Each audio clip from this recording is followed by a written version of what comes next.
Next collection అండి, ever green collection. Georgette లో చాలా మంచి ఐటమ్ అన్నమాట. ప్యూర్ జార్జెట్ లో ఉంటుంది. ఫుల్ కోట్ అండి, ఇది ఫుల్ కోట్, రిమూవబుల్ కోట్ అన్నమాట. దీని ఫ్లేర్ కూడా చాలా ఎక్కువగా వస్తుంది, ఫ్లేర్ కూడా చాలా బాగుంటుంది అనమాట జార్జెట్ లో.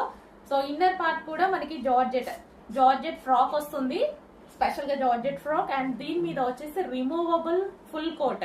అండ్ యోక్ పార్ట్ వచ్చేసి మనకి ఈ విధంగా heavy work and original mirror తో అయితే హైలైట్ చేసి ఉంటుంది అనమాట. సో ఈ జాకెట్ అనేది మనకి రిమూవబుల్ కోట్ అన్నమాట. సో చాలా మంచి ఐటమ్ అండి. XXL అడుగుతున్నారు, రెడీగా ఉన్నాయి చూడండి. ఫాస్ట్ గా బుక్ చేసుకోండి. Wine colour, dark wine colour, complete party wear look. Full jacket అనేది ఇప్పుడు ఫుల్ ట్రెండ్ లో నడుస్తుంది. టాప్ వేసేసుకొని దాని మీద ఫుల్ జాకెట్ వేసుకుంటే అసలు మంచి డిఫరెంట్ లుక్ వస్తుంది కదా, క్లాసీ లుక్ వస్తుంది. అదే విధంగా స్టైలిష్ లుక్, మంచి స్టైలిష్ లుక్ అయితే వస్తుంది.